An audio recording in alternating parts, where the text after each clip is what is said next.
के point of view से मैं उसी हर एक टॉपिक को यहाँ से कवर करने वाला हूँ। तो चलिए देरी ना करते हुए, मेरे पास तो ज़्यादा वक्त भी नहीं है, लगभग 2 से 3 महीने तक की वक्त है, ठीक है।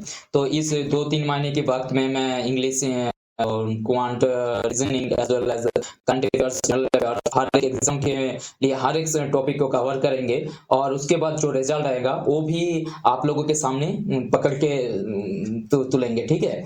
तो मैं बंगाल से हूँ, तो शायद मेरा हिंदी उतना अच्छा नहीं है, ठीक है। तो अगर हिंदी में कोई दिक्कत हो जाए तो उसके लिए थोड़ी बहुत कोऑपरेट कर लेना, ठीक है।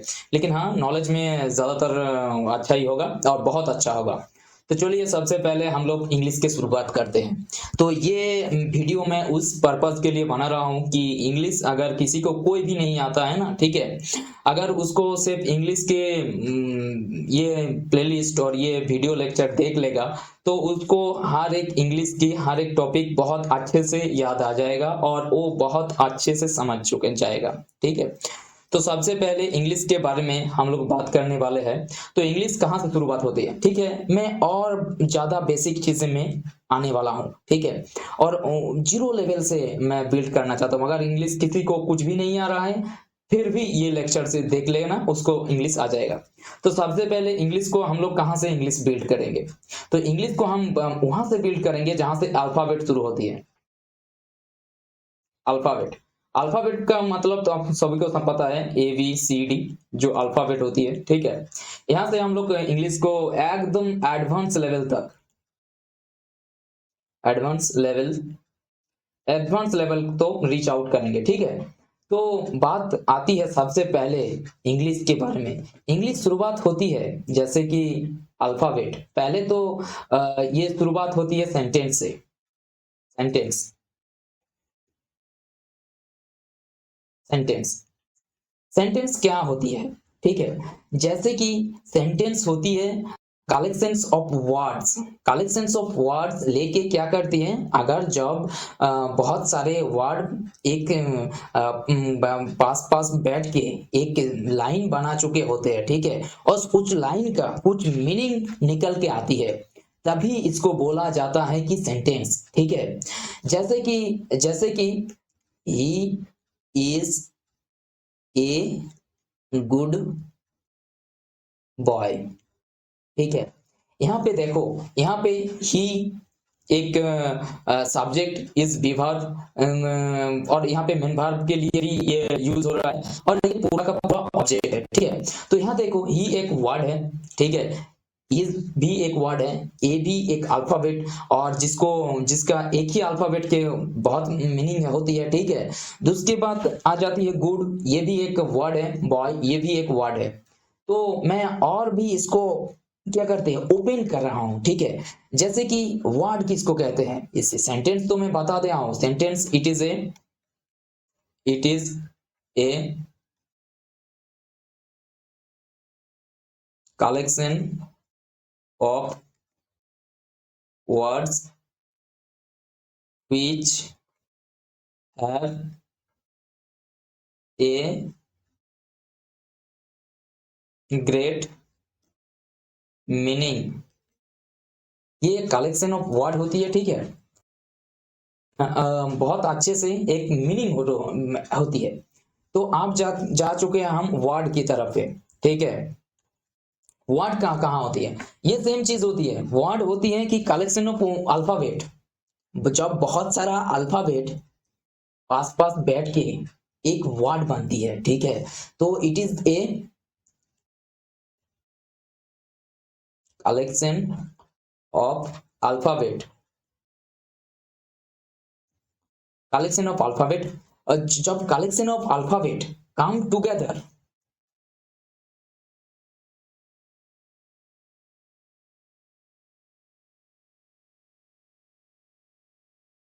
and create a word which have a meaning, जिसको एक मीनिंग है, and A what and a Prakash, Mone Bhav Prakash. I mean, and a denote something and denote something. Denote something. ये डिनोट समथिंग की मतलब क्या है? कहाँ चला गया यार? इधर इधर देखो। तो इसका सबसे पहले जो चीज है जो मेरा बहुत पसंद भी है कि क्या है कि जब वर्ड क्या होती है, एक अल्फाबेट, एक बंडल ऑफ अल्फाबेट, ठीक है। जैसे कि सोच लो आपके पास एक बंडल ऑफ अल्फाबेट है और उसी बंडल ऑफ अल्फाबेट के एक साथ मिला के, जैसे कि ball, let's say example ball, B A double L, ball. यहाँ पे क्या है, बी एक अल्फाबेट है, ए एक अल्फाबेट है, एल एक अल्फाबेट है और ये एल बी। ये क्या किया, चारों अल्फाबेट को जोड़ के एक बंडल बना के इसको ऐड करके टुगेदर कंज्यूम ऐड करके क्या बना, एक वर्ड बना। तो हम क्या बोल सकते हैं कि अल्फाबेट का समष्टि एक वर्ड होती है। बोल तो सकते हैं ना, बोल तो सकते हैं कि अल्फाबेट का समष्टि क्या होती है, एक अल्फाबेट का समष्टि एक वर्ड होती है, ठीक है। So addition of alphabet we can say that addition of alphabet is a word, but same rule is applied here also. That is the collection of words is when the collections of words, let's say a bundle of words which have definite meaning or definite value is called the sentence. Okay, so now here word clear, sentence clear. Now come to the point of sentence. Let's say sentence we have divided into five different sentences. We have 5 different sentences. Name is let's say sentence को कितने तरीके से divide किया गया है।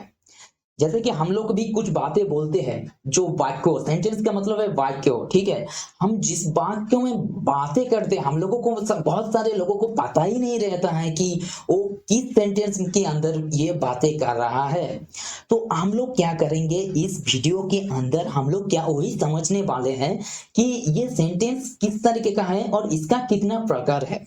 जैसे कि मैं एक एनालॉजी भी दूंगा यहाँ पे, बहुत अच्छा एनालॉजी जो मैंने अपने टाइम पे क्रिएट किया था, लेकिन हाँ इसके लिए मुझे बहुत अप्रिसिएट भी मिलता रहता था मेरे टीचर से। तो बात आ जाती है कि सेंटेंस होती है independent, indefinite, sorry indefinite sentence, sorry, I want to say again sorry, because this is not indefinite sentence. It is also a sentence, but it is not coming under first 5 prime. Okay, 5 prime sentence. So first the sentence name will be तो पहला जो sentence का नाम होगा वो होगा assertive sentence. Assertive sentence, it is the first, and second it will be come out interrogative sentence, interrogative sentence, third optative sentence, or fourth can be what, fourth it will be come out exclamatory,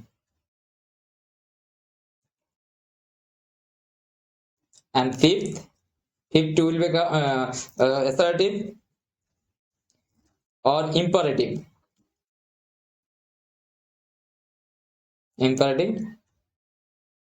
sentence. Okay, so assertive, interrogative, imperative, optative, exclamatory sentence. So there is five.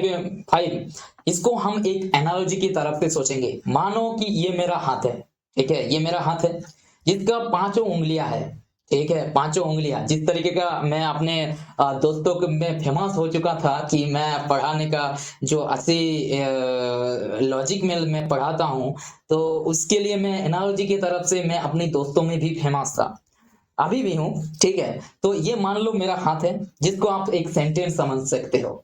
Sentence, ये एक sentence है जिसका 5 भाग से divide कर दिया। ये है assertive, interrogative, imperative, optative and exclamatory, ठीक है। असर्टिव सेंटेंस जिसको विपरीत मूलक, जहां सादा सिंपल भाषा में कुछ बोला जाता है, जहां कुछ कॉम्प्लिकेटेड सेंटेंस नहीं होती है, ठीक है। It is we can say that it is a simple sentence, मतलब जहां पे देयर इज नथिंग कॉम्प्लिकेटेड और complex and any other things exist in this sentence is called assertive sentence. Remember, so assertive sentence by definition what it will be, let's see. Assertive sentence, assertive, I become too much aggressiveness right now. So if you are not getting that level of every aggressiveness, so how you will be become a Fauji or a defense personnel? So let's say, so basically it is a simple sentence. Simple sentence, sorry, simple sentence which have which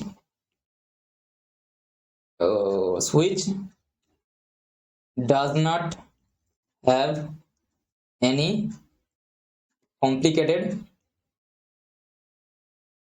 which doesn't have any complicated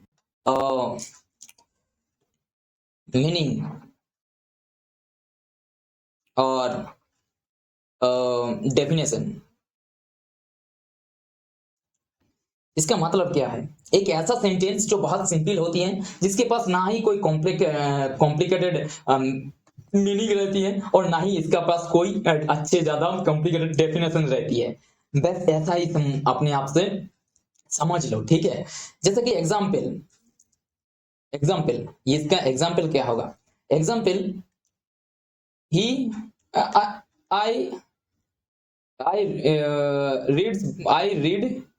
reads books, I reads the book, sorry, I reads the book, আমি ওই বইটিকে পড়েছি। This pen is me, this pen is mine, ওকে, এই কলমটি আমার, ওকে। और I can do it. So these three words are basically assertive sentence. Assertive sentence, why it is calling assertive sentence? Because it have only simple and सादा simple. इसका क्या मतलब है? सादा simple meaning होती है जहां पे तुम ना ही कोई ऑर्डर देख पाओगे, ना ही कोई एक्सक्लेमेटर देख पाओगे, ना ही तुम इसका कुछ क्वेश्चंस देख पाओगे। ये होती है सादा सिंपल की एक सेंटेंस, जिसको कह जाती है कि ये असर्टिव सेंटेंस होती है, ठीक है। ये असर्टिव सेंटेंस चला गया। अब आ जाती है इंटरोगेटिव सेंटेंस 2 नंबर पे।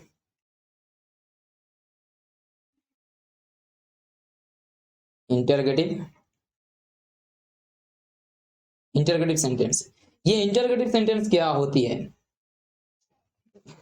मैं ये चीज मैं अपनी मास्टर्स को भी दिखाने वाला हूँ। मैं जहाँ पहले जिस आदमी के पास पहले मैं इंग्लिश सीखा हूँ, शायद उसको भी ये वीडियो शेयर करूंगा, और शायद वो पता नहीं वो क्या फील करेगा, लेकिन हाँ, मैं उसको शेयर करूंगा जरूर। तो बात आती है इंटरोगेटिव सेंटेंस। नो, जिस सेंटेंस के अंदर, ठीक है, जिस सेंटेंस के अंदर तुमको क्या, रुको मैं थोड़ी बहुत, जिस सेंटेंस की वेट,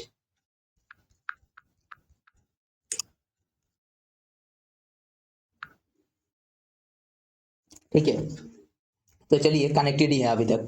तो जिस सेंटेंस के अंदर, ठीक है, जिस सेंटेंस के अंदर क्या को होती है कि कोई प्रश्न पूछ ले, जैसा कि मेरा टीचर मुझसे पूछ लिया कि यार how are you, sorry, how are you man, आप कैसा हो, how are you. So this type of sentence is called assertive sentence. जिस आप सिर्फ एक ही चीज माइंड में रखना कि जिस सेंटेंस की वजह से तुमको कोई कुछ पूछ लेगा, ठीक है, जिसके एंड तक कोई क्वेश्चन मार्क, जिज्ञासा चिन्ह, क्वेश्चन मार्क आएगा, उसी सेंटेंस को क्या बोल जाती है कि इंटरोगेटिव सेंटेंस कहा जाती है, ठीक है। तो it is a sentence, it is A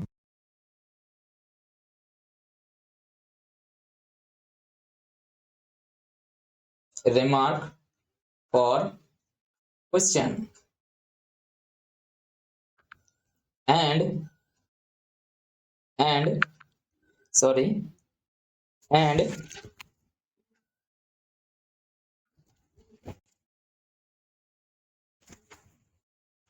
which remark for question, and the end of the sentence you will notice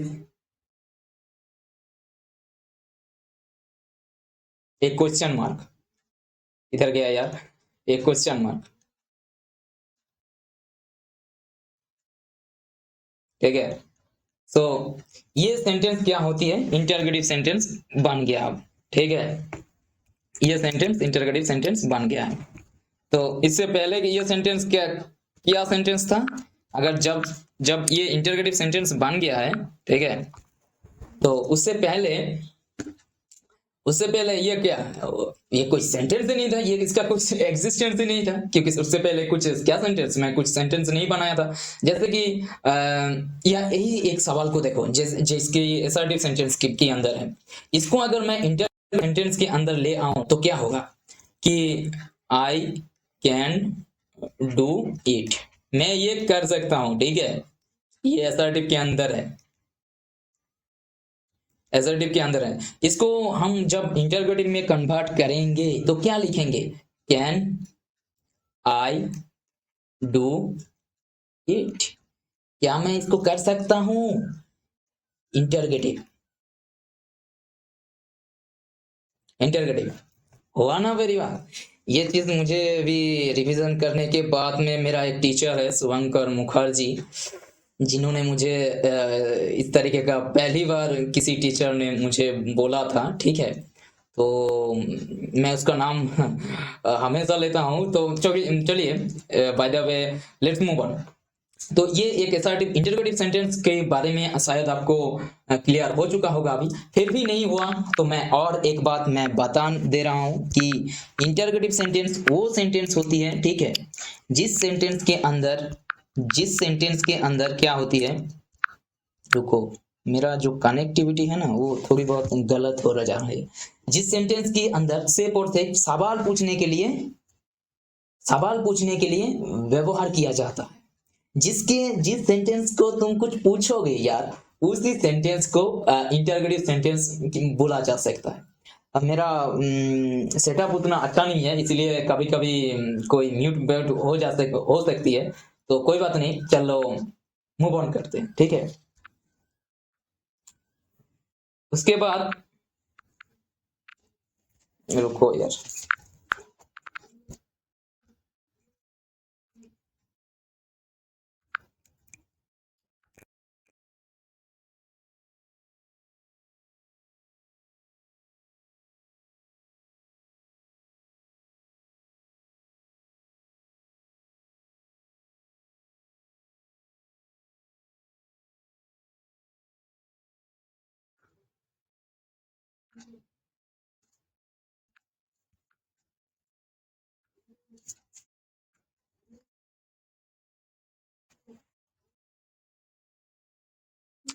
तब ठीक है, चलिए फिर एक बार देख लेते हैं हो रहा है। तो बात ऐसा है कि असर्टिव इंटरगेटिव सेंटेंस के अंदर, ठीक है, इंटरगेटिव सेंटेंस के अंदर अब बात ऐसा है कि जिसमें से तुम कुछ पूछ लोगे, जैसा कि कुछ सवाल तुम पूछ लिया यार, उसी सवाल को जब पूछोगे उसके अंदर जो क्वेश्चन मार्क मिलेगा वही क्या होगा, इंटरगेटिव सेंटेंस बनेगा। अब आ जाती है इंपेरेटिव सेंटेंस।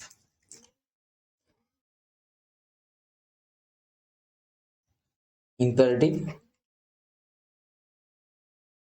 सेंटेंस, ये सेंटेंस एक ऐसा सेंटेंस है, बहुत प्यारा सेंटेंस है, ठीक है, जिसके अंदर तुम किसी को कुछ ऑर्डर करोगे, ठीक है, कुछ एडवाइस करोगे एंड रिक्वेस्ट करोगे, ये जो तीनों चीज होती है ना, प्यारा प्यारा, ये इस सेंटेंस के अंदर आ जाएगा, एडवाइस, ऑर्डर एंड रिक्वेस्ट।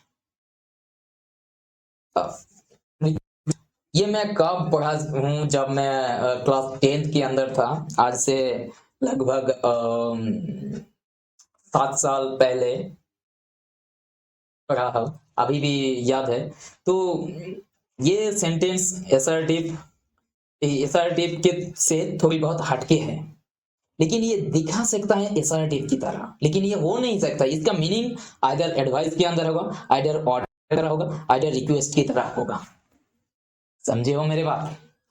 जैसे कि नित्य एक एग्जांपल, जैसे कि तो the meaning of imperative sentence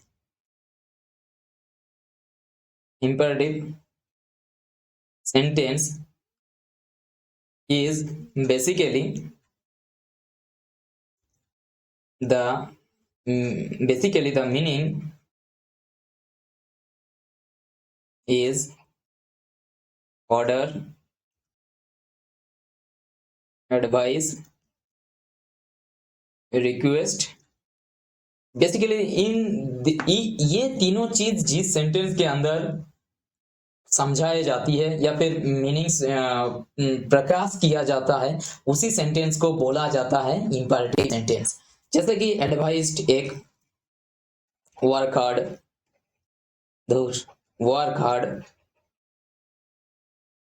you will get success,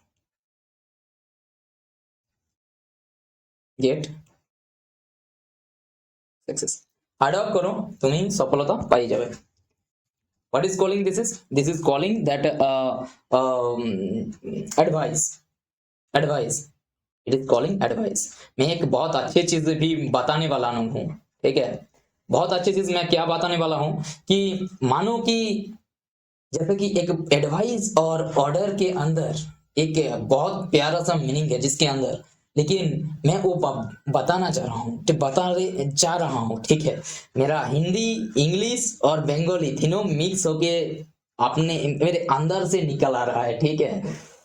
तो चलिए मैं उसको बताने वाला हूँ। तो पहला जो चीज है वो है जैसे कि डोंट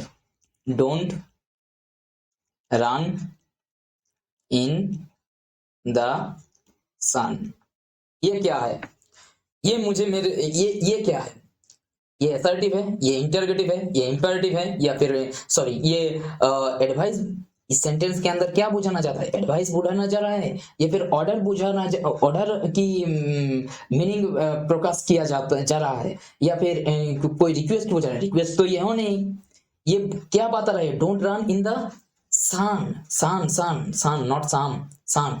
सूर्य आलो के अंदर दौड़ा दौड़ी मत करो। अब तुमको एक चीज समझने वाली है कि ये बता रहा है डोंट रन इन द सन, ये प्रेजेंस, ये अगर उस टाइम अगर प्रेजेंट हो रहा है, ठीक है, उस टाइम के अंदर प्रेजेंट है, मतलब कि किसी लड़का या फिर कोई आदमी एक सूर्यों की आलो के अंदर दौड़ रहा है, ठीक है, और जैसा कि ये आदमी उस टाइम वहां पे प्रेजेंट है, जैसा कि बहुत सारे लड़के लोग दौड़ते रहते हैं, ठीक है, और ये उस टाइम क्या है? प्रेजेंट है। तो ये क्या बोल रहा है इस लोगों के कि डोंट रन इन द सन, सूर्यों के अंदर मत दौड़ो। तो अब अगर प्रेजेंट है तो अब ये फंक्शन क्या करेगी? ऑर्डर की तरह। एक ही सेंटेंस जो कभी अगर प्रेजेंट करेगा उस सेंटेंस के उस टाइम के अंदर, तो ये फंक्शन कैसे करेगा? ये ऑर्डर की तरह। ऑर्डर मतलब ये ऑर्डर मीनिंग लेके आएगा।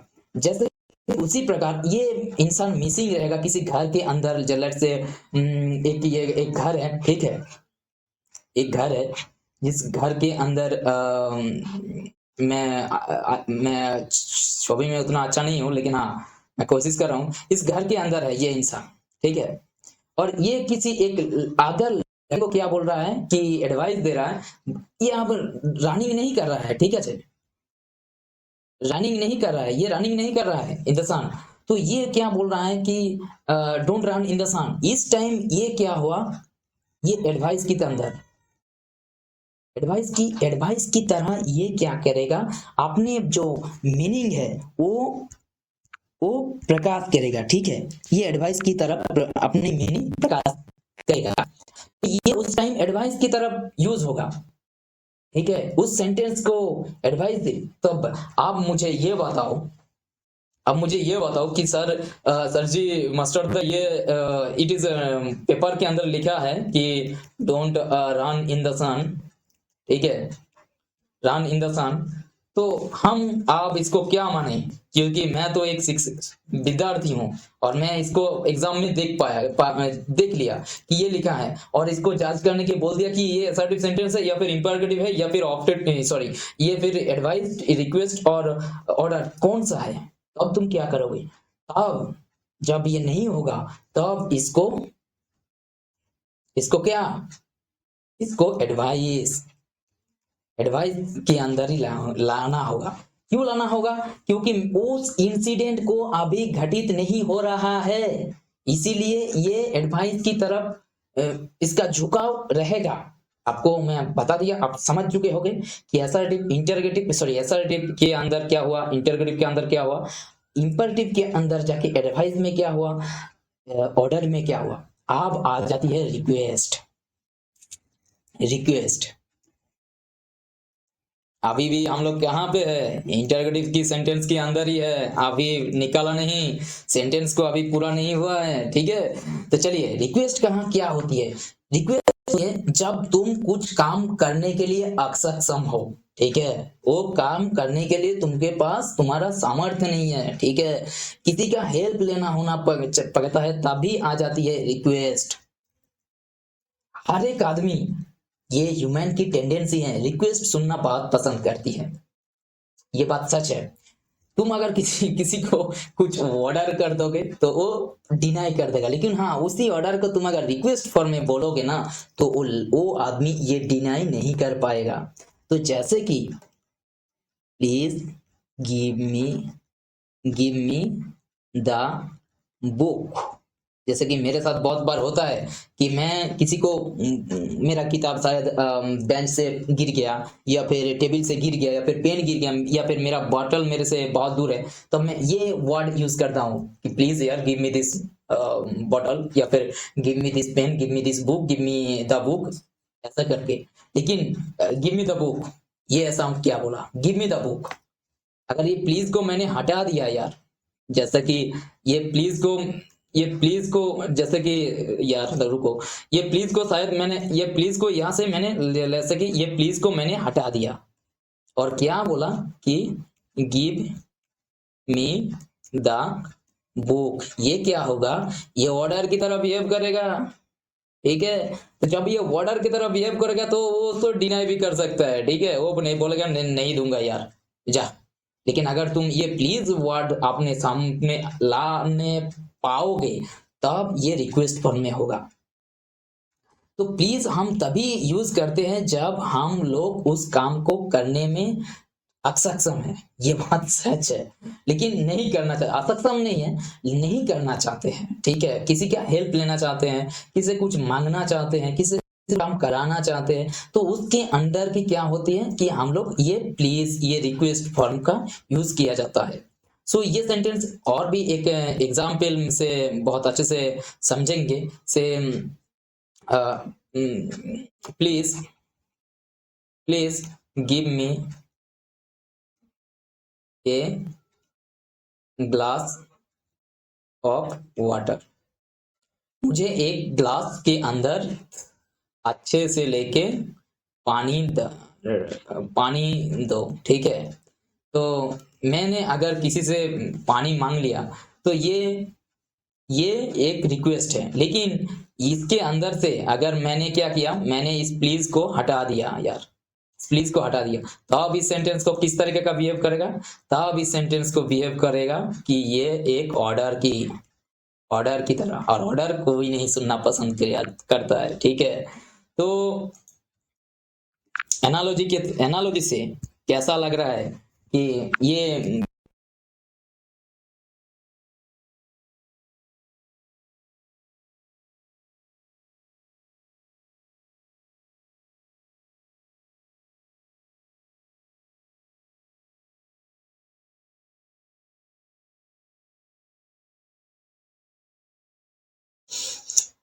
तो चलिए, कभी कभी म्यूट हो जाती है, उसके लिए फॉरगिव।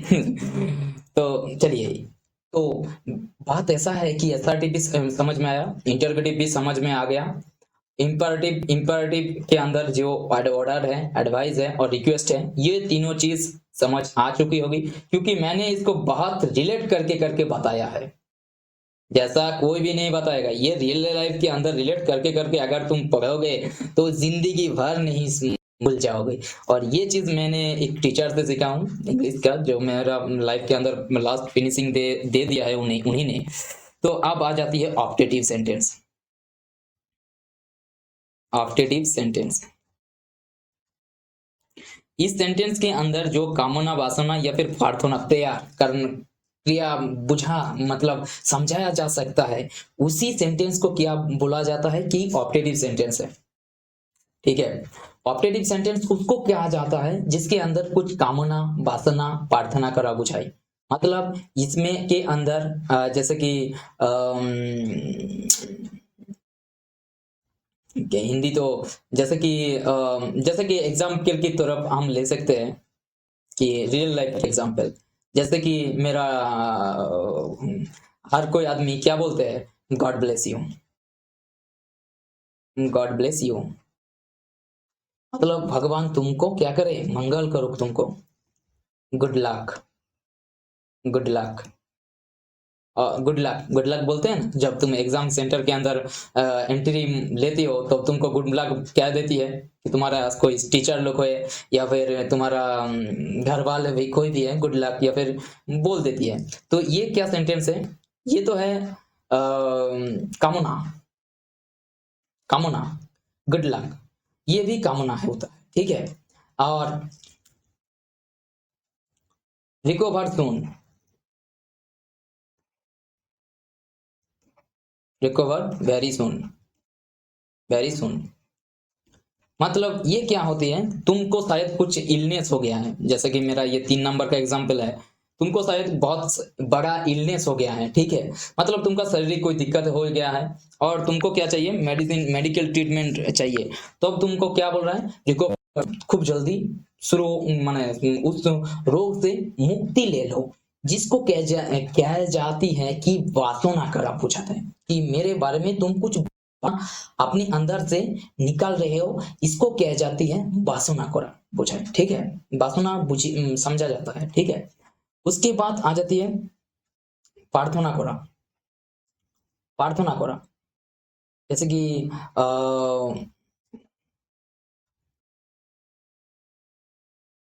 मैं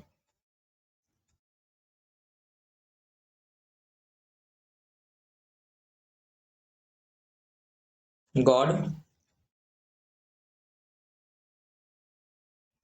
ब्लेस यू, इस चीज को देखो,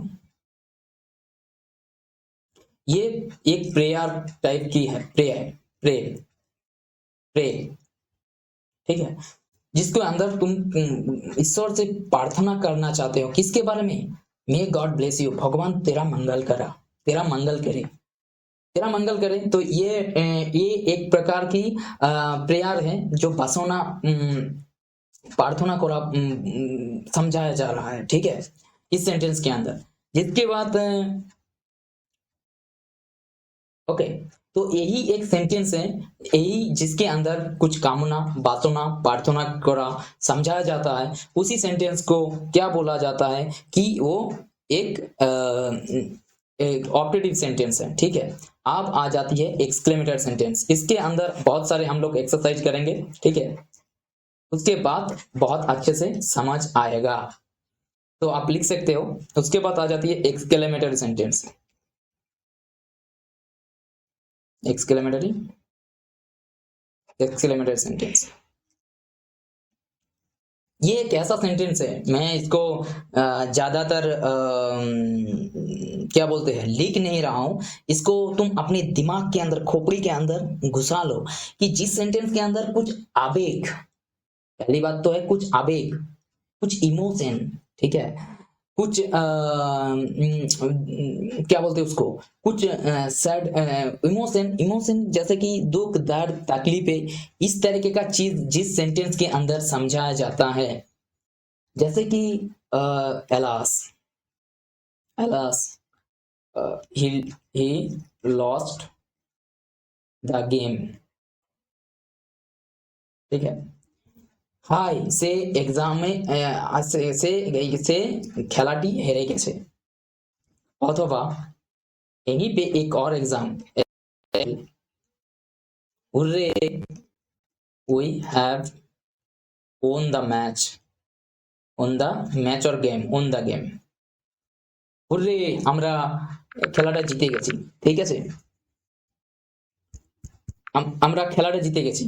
तो यहाँ देखो, यहाँ दो प्रकार की इमोशन है।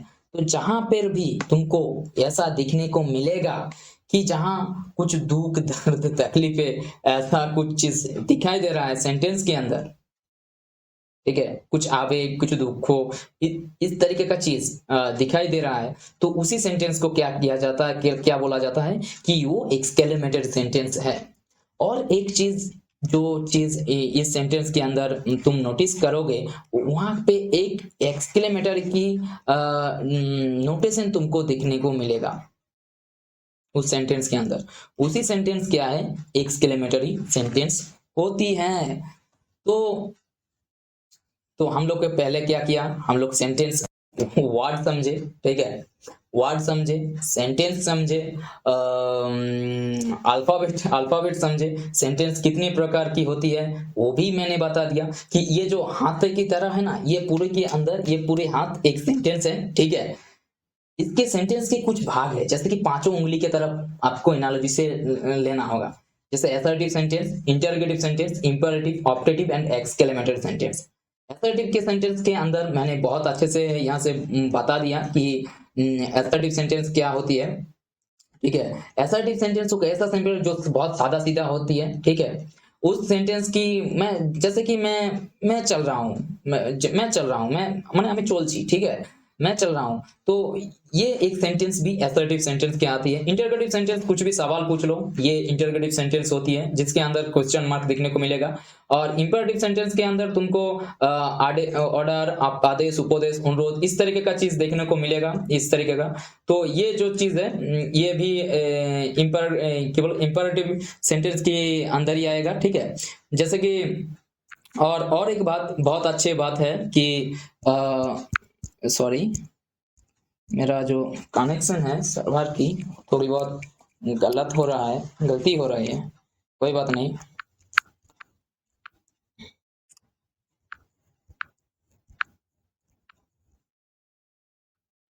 अभी भी कनेक्टेड, कोई बात नहीं।